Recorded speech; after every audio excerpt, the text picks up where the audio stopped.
Jadi ini yang saya analisis kemarin untuk soal 50 yang kompetensi profesional. Ini sebaran soal simulasi P3K IPS. Jadi ini termasuk beberapa tema yang ada di atau bab yang ada di materi pelajaran baik kelas 7, kelas 8 maupun kelas 9. Dari tema-tema atau bab ini nanti di dalamnya juga terdapat subbab-subbab dan subtema yang lagi ya. Sehingga nanti kalau saya ini jabarkan itu banyak lagi. Tetapi yang jelas dari materi-materi dari soal yang kemarin itu sudah mewakili dari 7 kelas. Mulai dari tema atau bab manusia, tempat, dan lingkungan sampai ketergantungan antar ruang dan pengaruhnya terhadap kesejahteraan masyarakat di kelas 9.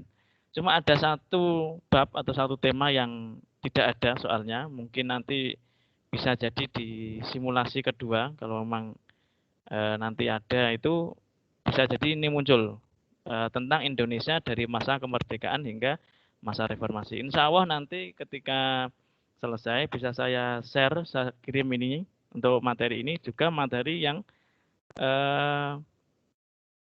per mata per apa ya istilahnya ya, per bidang. Karena memang materi atau soal-soal yang ada itu ada masih yang per bidang. Misalnya bidang ekonomi, sejarah, sosiologi, dan geografi. Kalau yang ada ini sudah terpadu, jadi IPS terpadu. Jadi Bapak Ibu yang hadir saat ini, apakah ada yang memang dari IPS?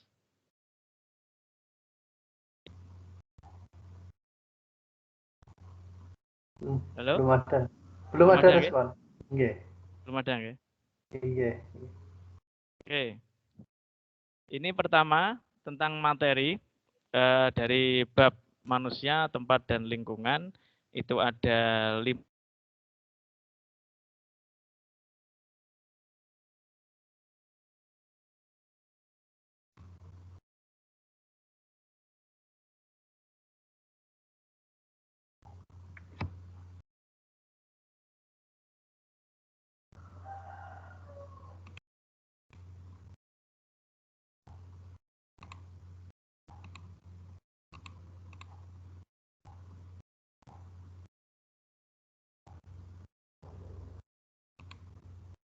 Maaf Pak, enggak ada suaranya. Enggak kedengeran. Oke. Iki Bu Ratna. Suaranya enggak kedengeran, Pak. Nggih, sama. Ini mungkin sinyalnya enggak stabil yang di Pak Agus Fatoni. Pak Agus? Halo Pak Agus?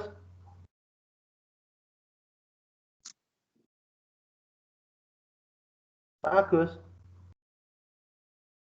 Oke, ternyata kendala sinyal Bu Ratna. Mohon maaf sebentar nggih. Kalau cobi konfirmasi ke Pak Agus. Nggih. Oke, Pak.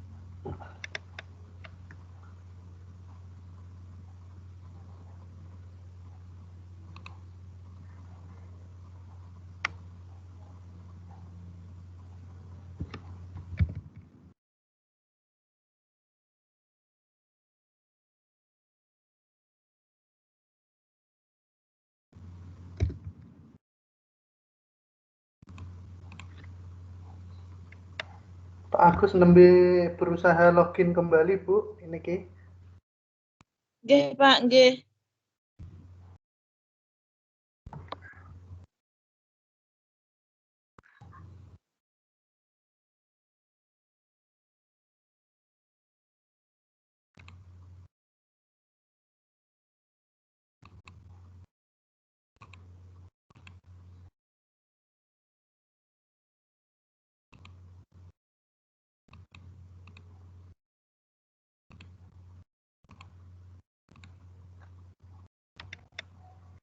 Selamat datang Pak Agus, selamat datang kembali.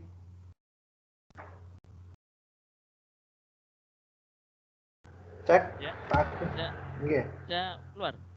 Nggih, sampun sudah keluar tapi share screen-nya Ya, belum keluar. Nggih. oke, saya ulangi. Nggih. Ini Mangke saya untuk pripun? padahal pakai ini loh, pakai wifi ya saya. Masih Nggih. Nggih, kemarin malah 2 hari juga sama pakai wifi itu malah down jaringannya. oh, iya, iya. Ada. Pak Agus, untuk share screen itu mangke jenengan ini napa buka tutup karena ini kan biasanya untuk Teams jika terkendala sinyal ketika jenengan klik halaman selanjutnya masih di halaman yang bersangkutan. Jadi belum bisa langsung tampil halaman yang jenengan klik. Jadi nggih, buka tutup ngoten mawon. Apa gini aja ya? Pripun? Nanti biar saya perbesar gitu aja. Biar nanti tidak usah buka. Oh, nggih, bisa coba mawon, nggih. Maksudnya yang tutup tutup ininya apa? Maksudnya di slideshow-nya atau gimana? Nggih, maksudnya tampilan layarnya ini kan di slideshow-nya kadang tidak bisa langsung ke halaman Oh yang gitu, ya jenengan ya. gitu. Nggih. Jadi makanya buka tutup misal selesai slide ini jenengan keluar kemudian share screen di halaman selanjutnya. Oke, oke. Ngoten. Siap, Nggih. siap. Maaf Pak Agus nggih. Ya, terima kasih Pak Fuad. Monggo. Maaf tadi ini kendala sinyal saya langsung keluar tadi. Nggak tahu ini. Oke, saya lanjutkan dari materi yang sudah ada ini sebenarnya mau saya tawarkan Pak Fuad. Nggih, Apakah monggo. kita bahasnya itu per materi atau per soal? Maksudnya karena di satu materi ternyata ada beberapa soal itu yang tidak urut. Jadi semisal di materi manusia, tempat, dan lingkungan, ini soalnya cuma sampai 5. Yang 6 itu sudah loncat ke aktivitas manusia dalam memenuhi kebutuhan. Oh, ngoten. Tapi Nggih, kalau monggo. misal Monggo kersa niki peserta sampun kula jadikan presenter. Silakan menanggapi pripun ecane Bu Ratna, Bu Dias. Monggo.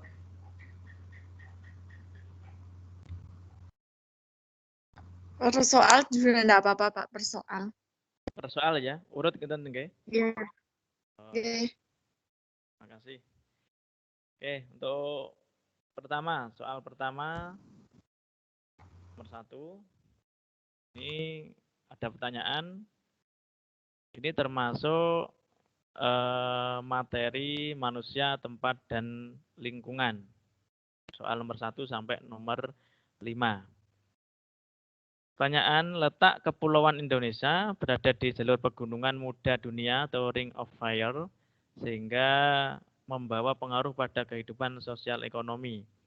Pertama, dengan adanya letak Indonesia di jalur muda dunia ini, apakah kaya flora dan fauna, kaya sumber tambang batu bara, kaya masyarakat memiliki ciri subsistem, D, kaya keanekaragaman sumber daya alam, dan E, masyarakat cenderung malas tergantung alam.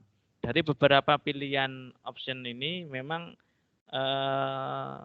hampir mirip karena memang di keunggulan atau dari efek positif Indonesia berada di jalur pegunungan muda dunia ini juga membuat atau memiliki beberapa sumber daya alam yang banyak. Salah satunya bisa tambang batu bara, minyak bumi, dan sebagainya. Akan tetapi yang dimaksud dalam soal nomor 1 ini, kita coba lihat di pembahasan, dilihat dari jalur pegunungannya. Indonesia memang terletak di jalur pegunungan muda atau rangkaian pegunungan muda yang rangkaian sirkum Pasifik dan sirkum Mediterania.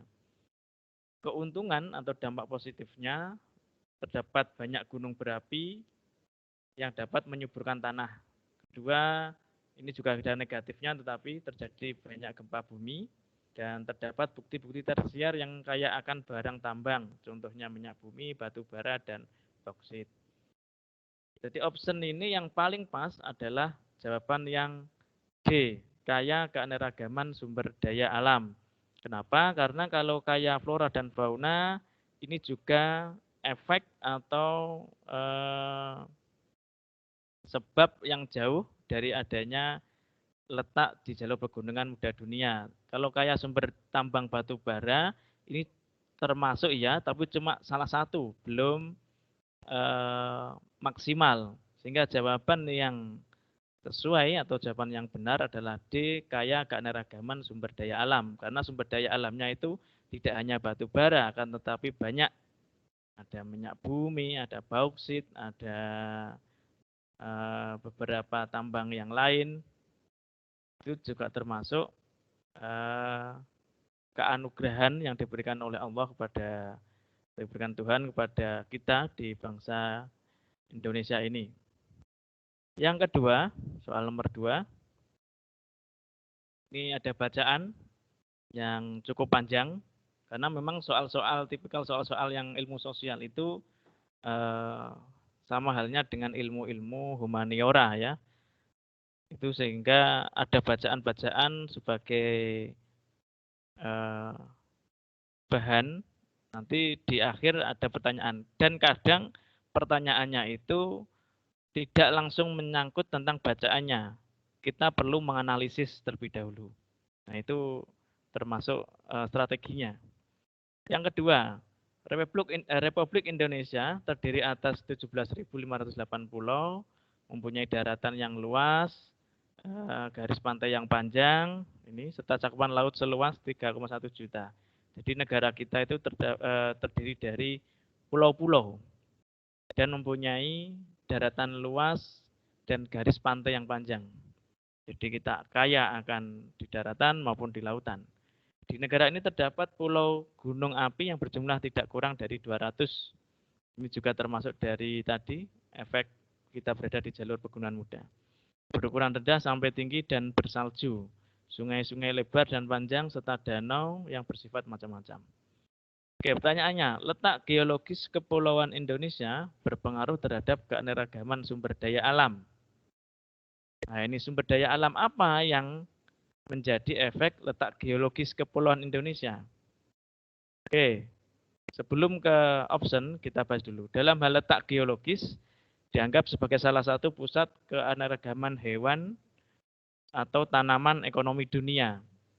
Jadi dengan letak geologis yang banyak pulau tadi, banyak daratan, dan banyak lautan yang dimiliki oleh Indonesia, itu juga mengakibatkan salah satu keuntungannya keanekaragaman hewan dan tanaman yang ada di Indonesia. Salah satu keanekaragaman tanaman itu baik bisa kayu, buah-buahan, tropis ya terutama, karena di negara kita banyak durian, duku, salak, rambutan, pisang, anggrek, bambu, rotan, dan sebagainya. Itu juga merupakan keunggulan keanekaragaman hewan atau fauna yang ada di Indonesia. Tapi juga ada flora tadi ya, flora yang ada di Indonesia. Juga ada fauna yang begitu ragam di Indonesia karena letak geologis ini. Nah, sekarang kembali ke pertanyaan tadi. Option A, keanekaragaman flora dan fauna antar wilayah Indonesia Barat, Tengah, dan Timur. Yang B, flora dan fauna Indonesia Timur memiliki kemiripan dengan Australia. C, flora dan fauna Indonesia Barat memiliki kemiripan dengan Asia. D, keberadaan hutan Indonesia sebagai paru-paru dunia. E, kekayaan biodiversity di wilayah kepulauan Indonesia. Jadi jawaban yang tepat atau yang paling pas termasuk pengaruh dari letak geologis kepulauan Indonesia terhadap keanekaragaman sumber daya alam, yaitu keanekaragaman flora dan fauna antar wilayah Indonesia Barat, Tengah, dan Timur. Kita tahu bahwa di Indonesia karena luasnya yang begitu besar atau begitu luas, sehingga wilayah Indonesia itu dibagi menjadi 3 wilayah, baik waktunya, baik etnis rasnya, manusianya, sumber daya manusianya, SDM-nya, atau keanekaragaman flora dan faunanya. Dan ini juga yang perlu kita syukuri.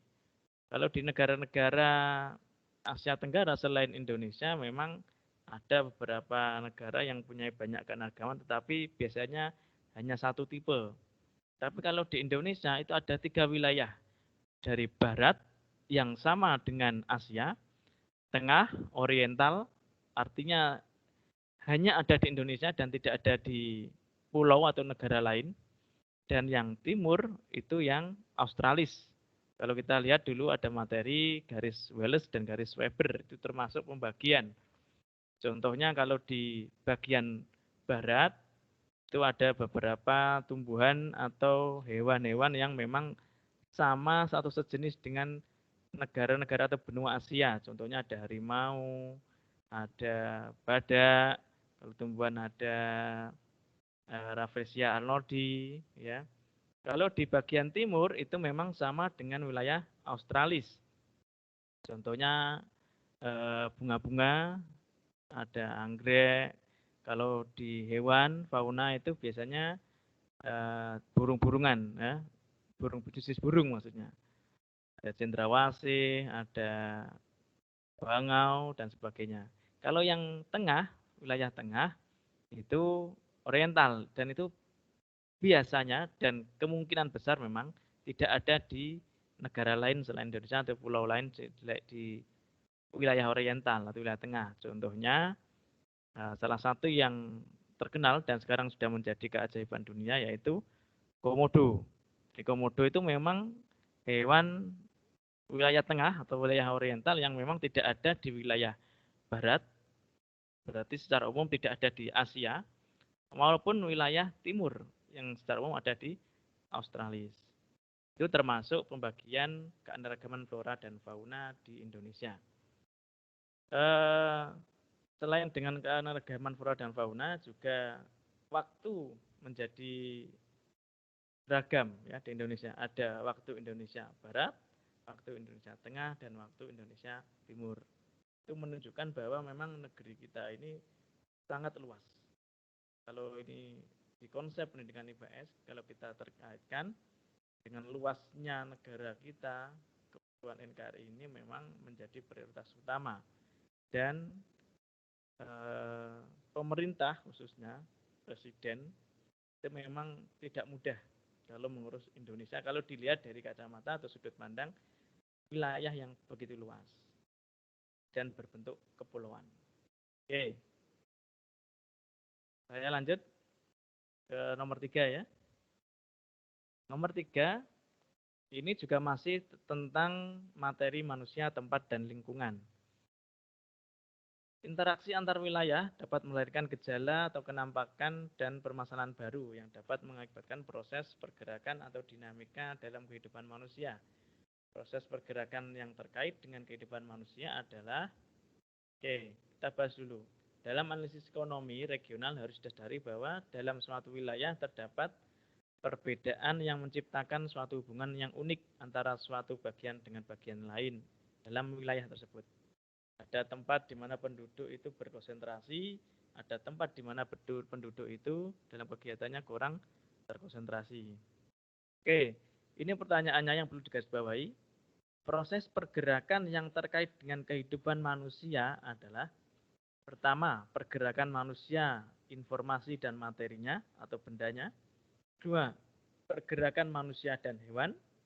3, urbanisasi dan budaya mudik. D, pergerakan barang dan jasa. E, pergerakan migrasi sirkuler. Tentu yang menjadi proses pergerakan yang terkait dengan kehidupan manusia adalah ketika manusia itu mengalami pergerakan atau perpindahan wilayah satu dengan wilayah yang lain, ketika melakukan interaksi, maka yang bergerak selain manusia juga ada informasi dan materinya. Ini yang menjadi konsep awal, sehingga jawaban yang paling pas adalah A. Karena ketika proses pergerakan kehidupan manusia, perpindahan antara atau interaksi antara wilayah satu dengan wilayah yang lain, yang pindah atau yang bergerak itu selain manusia ada informasinya dan materi atau bendanya. Oke. Sampai sini nggak ada pertanyaan ya? Monggo Lanjut. jika ada yang ingin menanggapi, monggo. Semua sudah saya jadikan presenter, jenengan tinggal mengaktifkan mikrofon untuk menanggapi pembahasan dari mentor. Monggo Pak, lanjut Rian. Oke, saya lanjut. Soal nomor 4, ini masih sama, satu materi.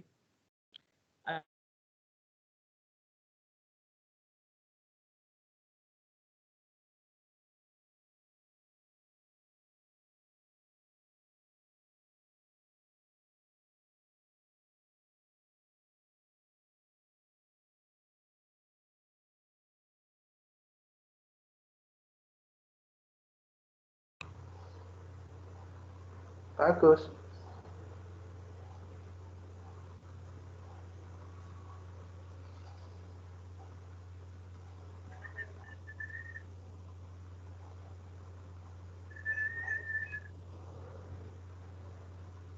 Bagus.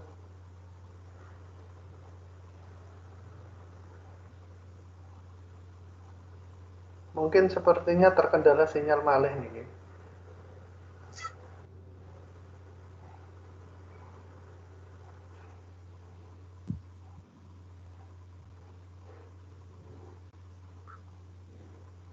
Monggo bagus.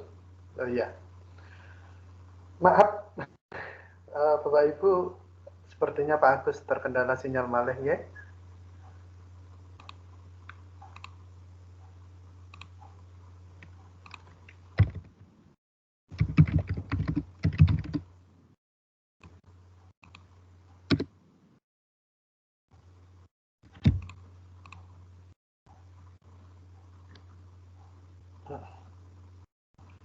Ini saya coba konfirmasikan ke beliau.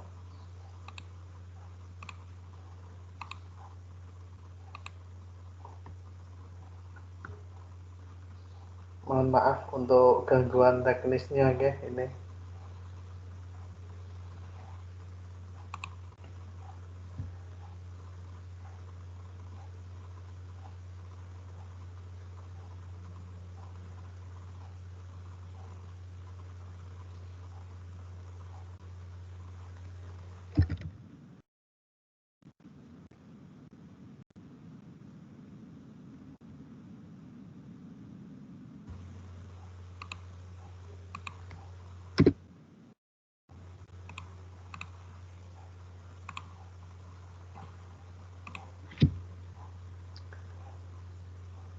Monggo Pak Agus, selamat datang kembali.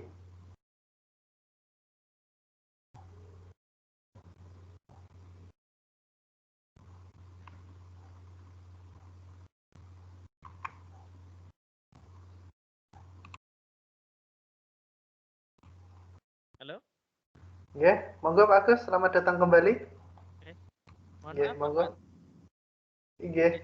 Ini kalau misalnya saya pakai HP, maksudnya dari koneksi HP, pengalaman teman-teman lebih lancar atau malah Malah lebih lancar yang pakai koneksi HP. Kecuali ya? Telkomsel beberapa hari kemarin yang sedang down muatan. Oke, saya pilih ganti dulu ya. Saya enggak ini. Iya, monggo. Monggo.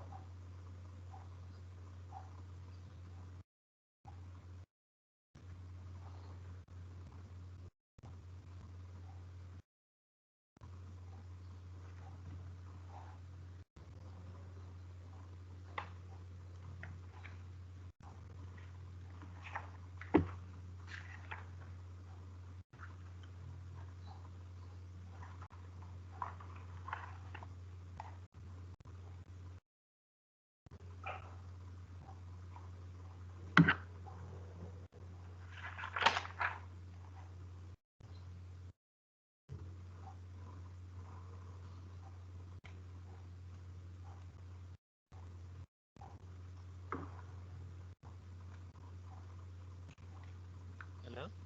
Halo Pak Agus, ampun? Ya. Iya.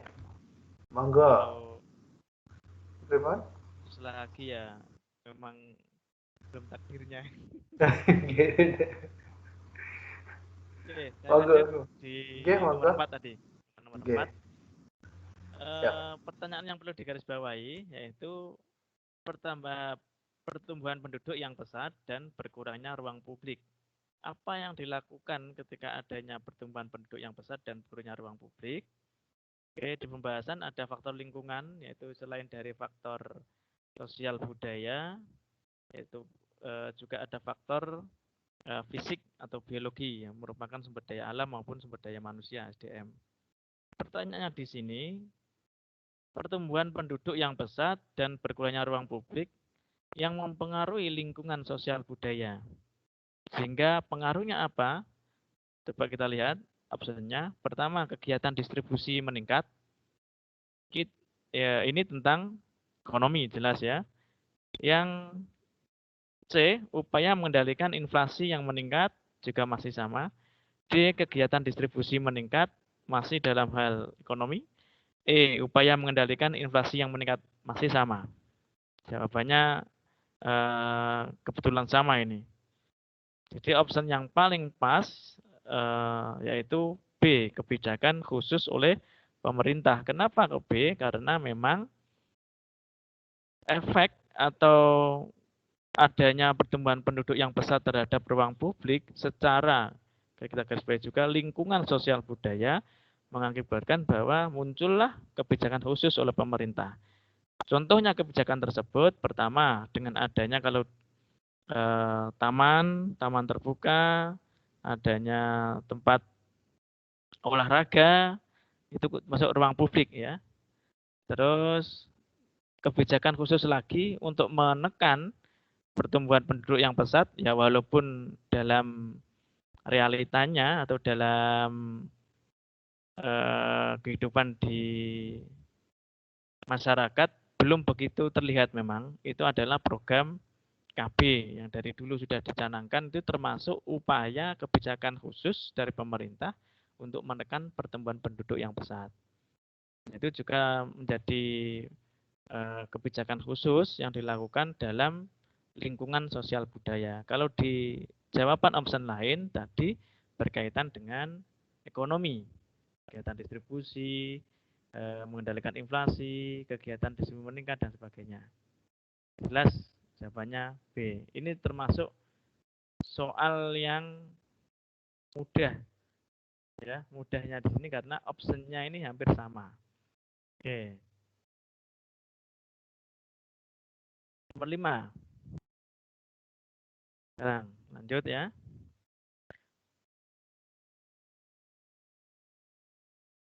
Perkembangan teknologi informasi membawa sebuah perubahan dalam masyarakat. Lahirnya media sosial menjadi pola perilaku masyarakat mengalami pergeseran baik budaya, etika, dan norma yang ada. Ini juga termasuk bacaan dulu, sehingga ini menyatakan kondisi terkini atau kontekstualnya. Dari berbagai kalangan dan usia hampir semua masyarakat Indonesia memiliki dan menggunakan media sosial sebagai salah satu sarana guna memperoleh dan menyampaikan informasi ke publik. Ini yang menjadi garis bawah atau titik tekannya di pertanyaan soal nomor 5. Berikut ini pernyataan yang kurang tepat. Saya ulangi, berikut ini pernyataan yang kurang tepat kaitannya interaksi sosial dengan perubahan sosial. Ini masih di materi manusia, tempat, dan lingkungan. Oke, sebelum ke option, kita di pembahasan dulu bahwa interaksi sosial antara komunitas masyarakat sekitar, kelihatan nggak ini ya? Iya. Saya merah. Nah ini, biar jelas.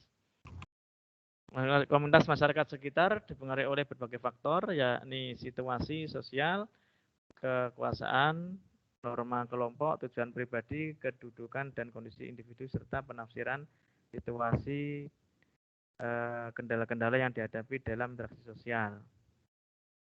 Oke, dari option A dulu. Yang kurang tepat tadi ya, yang belum kita garis bawahi, kaitannya interaksi sosial dengan perubahan sosial. Pertama, perubahan sosial memengaruhi sistem sosialnya. Jelas ya, dengan adanya perubahan sosial, sistemnya juga terpengaruhi. Yang dua, B, nilai-nilai sikap dan pola perilaku di antara kelompok-kelompok dalam masyarakat merupakan bagian dari perubahan sosial. Sesuai dengan pembahasan tadi bahwa perubahan sosial juga dipengaruhi oleh berbagai faktor, Salah satunya nilai, sikap, pola, dan perilaku di antara kelompok. Ini faktor-faktor perubahan sosial.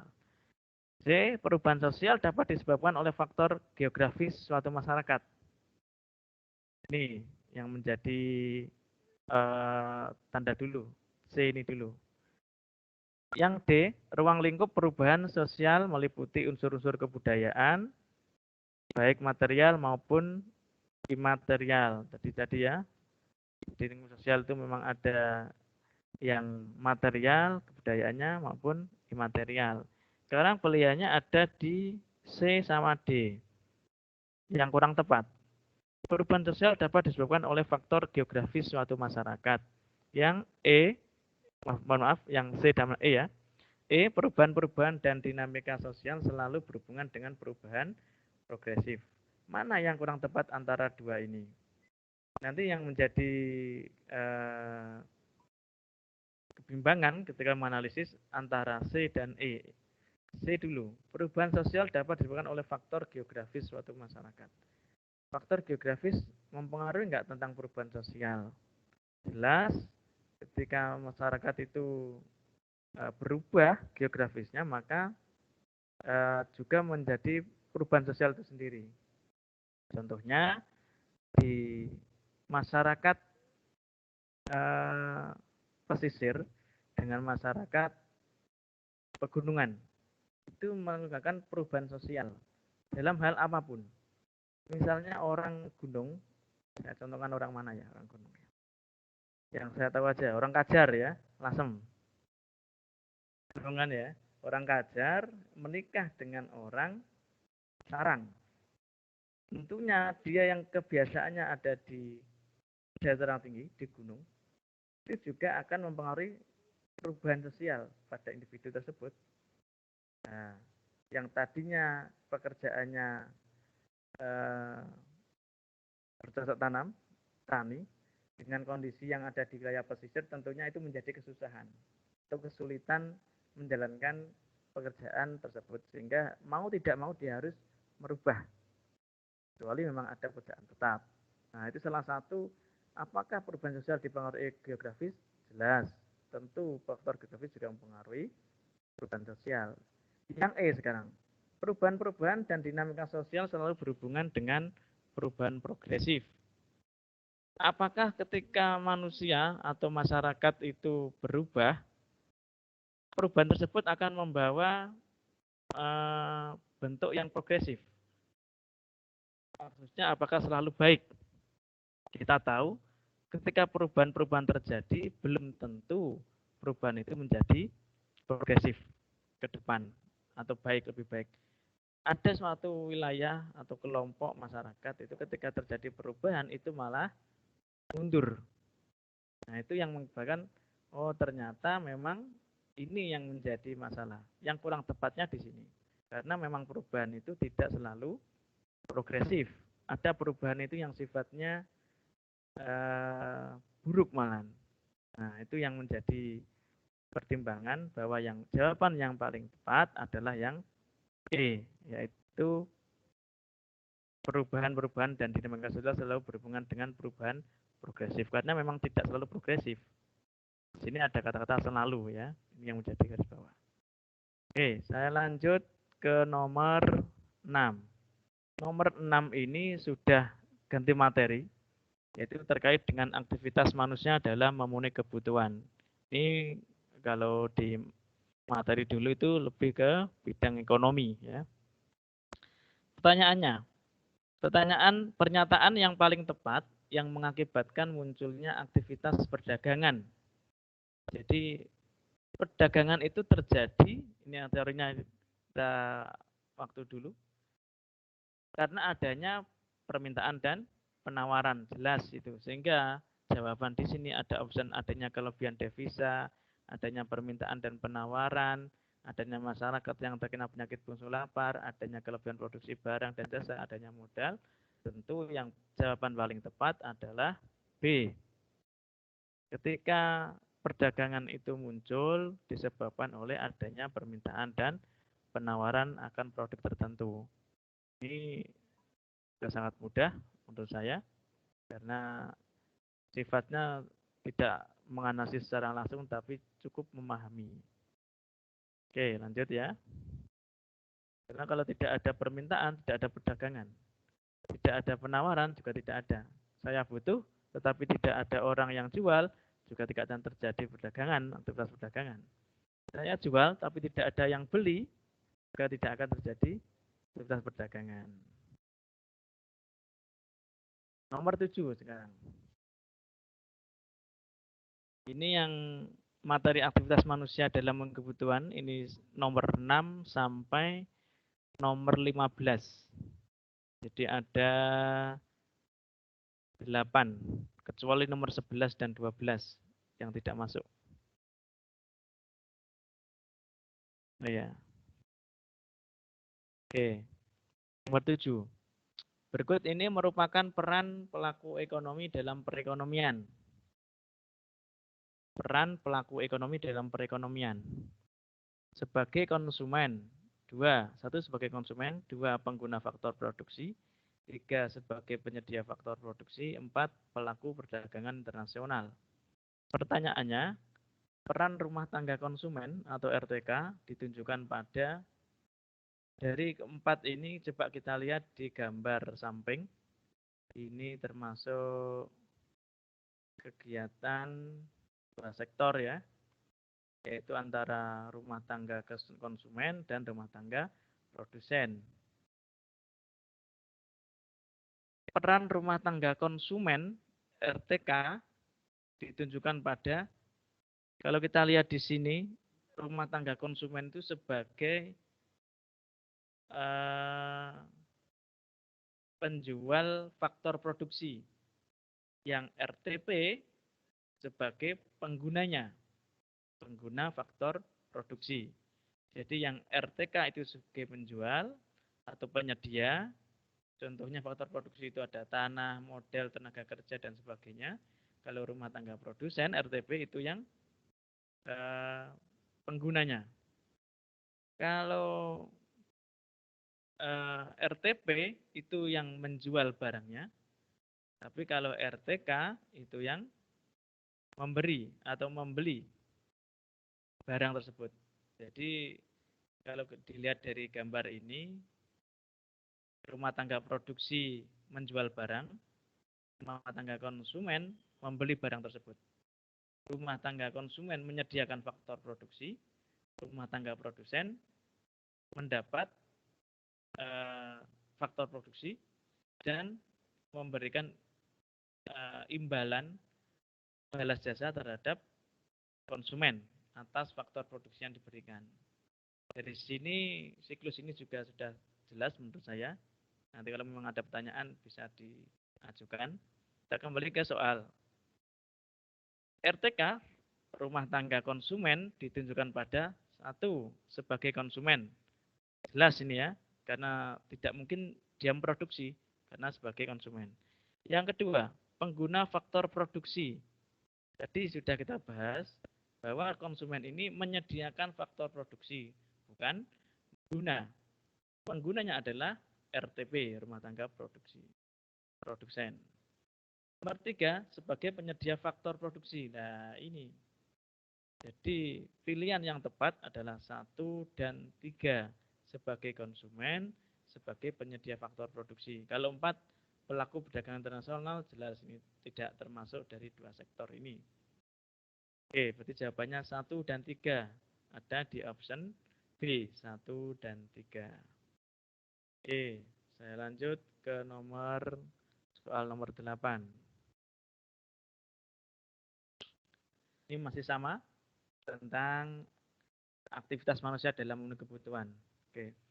Pendapatan rumah tangga keluarga atau rumah tangga konsumen RTK berupa balas jasa yang diterima karena telah meminjamkan sejumlah dana untuk modal usaha perusahaan. Jadi RTK punya modal dipinjamkan ke RTP, rumah tangga produsen. Sehingga yang didapat apa?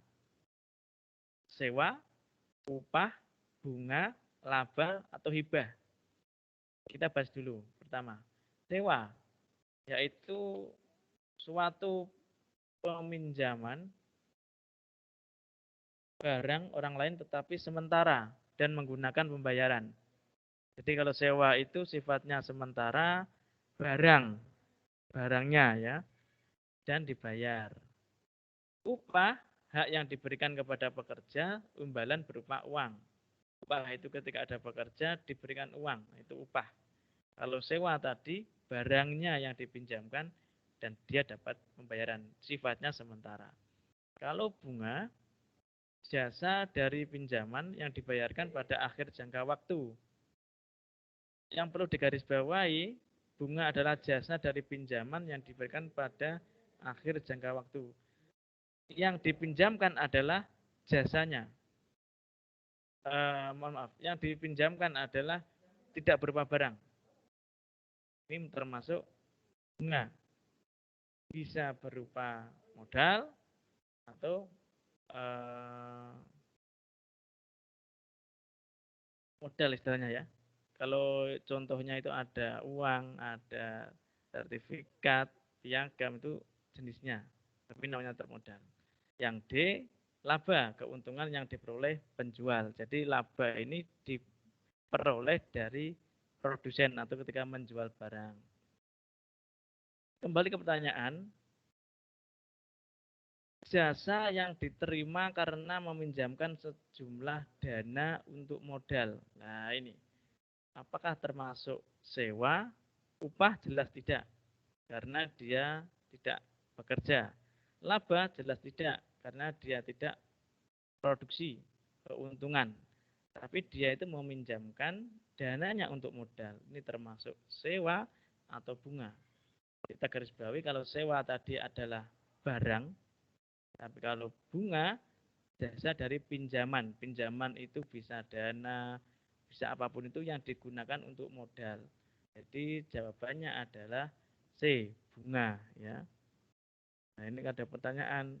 Kalau begitu ketika saya investasi, itu namanya kita katakan riba apa tidak Pak? Gitu kan. Karena ini termasuk bunga. Ini yang masih menjadi pertanyaan. Walaupun investasi itu sifatnya sama-sama diuntungkan. Yang dikasih modal juga untung, jika mendapat. Yang memberikan modal juga untung. Kalau kita lihat kalau secara fikih kan, riba itu nanti ada yang dirugikan, baik yang memberi maupun yang menerima. Tapi kalau diuntungkan, sama-sama diuntungkan itu gimana? Ini yang menjadi pertanyaan. Kalau yang jelas itu termasuk bunga. Setelah riba atau tidak itu konsentrasi di lain ya, bukan di sini, di materi ini maksudnya. Oke, saya lanjut di nomor 9. Ini gambarnya sama kayak tadi, dua sektor. Berarti kan bagan hubungan berlaku ekonomi dua sektor. Berdasarkan bagan di atas, yang termasuk arus sumber pendapatan rumah tangga produsen. Jadi kalau kita lihat, peran rumah tangga produsen atau RTP, pertama memproduksi benda atau menjual hasil produksi. Kedua, pengguna faktor produksi yang sudah disediakan oleh RTK, rumah tangga konsumen. Bisa berupa sumber daya alam, sumber daya manusia, modal, teknologi, dan sebagainya. Dan ketiga, agen pembangun.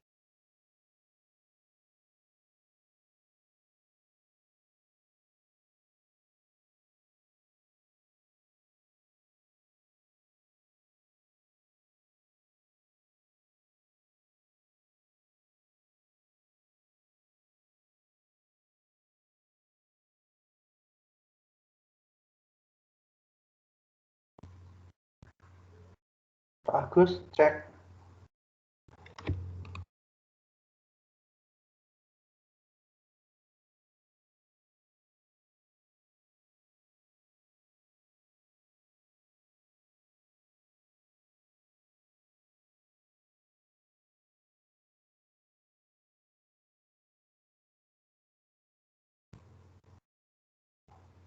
Pak Agus,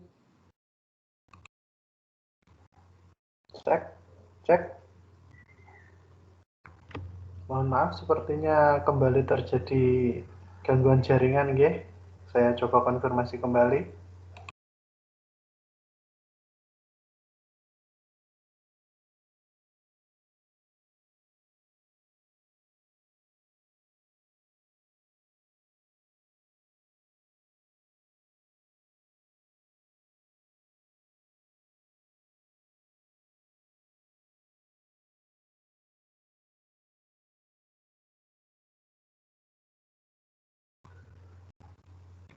Monggo Bapak Ibu sambil menunggu Pak Agus, nanti jika ada sesuatu yang ingin disampaikan atau yang ingin ditanyakan, langsung mawon jenengan aktifkan mikrofonnya karena jenengan sudah tersetting menjadi presenter. Jadi tidak perlu menggunakan raise hand, tapi langsung mawon nanti jenengan aktifkan mikrofonnya dan bisa langsung berbicara.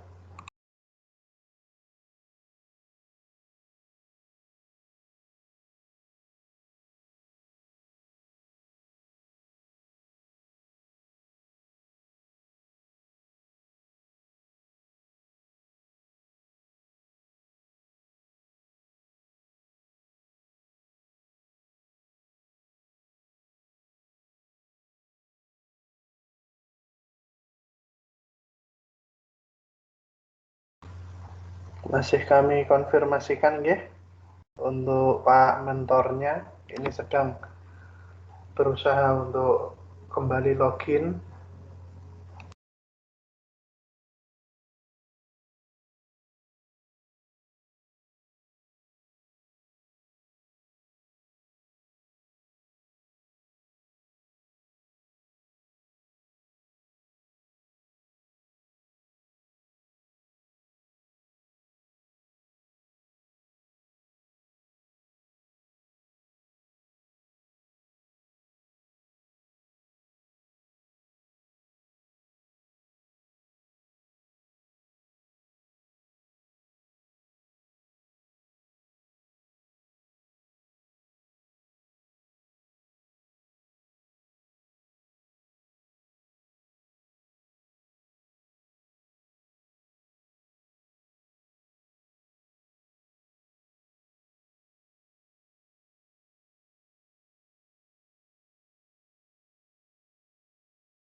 Mohon maaf nggih, Ibu, Bapak Ibu yang hadir. Pak Agus sedang berusaha untuk masuk kembali. Mungkin sambil mengisi waktu, ada yang ingin disampaikan kepada tim SLCC tentang program pendampingan ini. Monggo Ibu, silakan.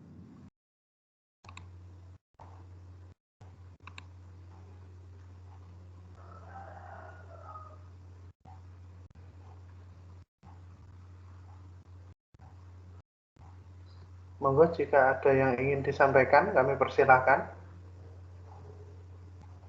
Langsung aktifkan mawon mikrofonnya jenengan, Ibu Bapak yang hadir.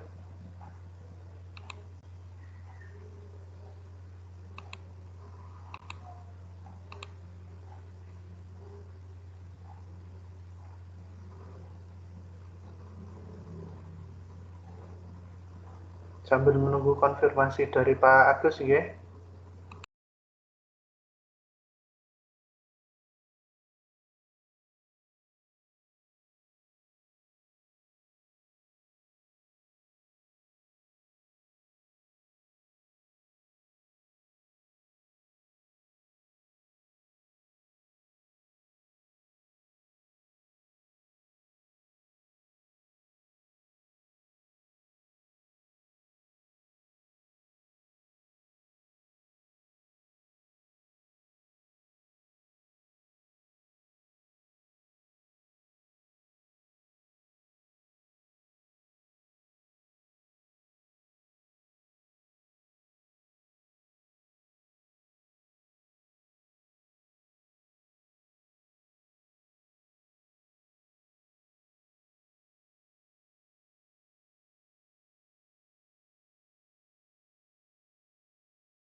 Halo Pak Fuad, sudah selesai atau masih ada? Halo Pak Fuad? Oke, gini Pak, mentornya kembali mengalami gangguan jaringan. Oh, Ini gitu. coba saya konfirmasi, tapi ternyata juga nomornya ini tidak bisa menerima pesan, mungkin total. Oh, oke.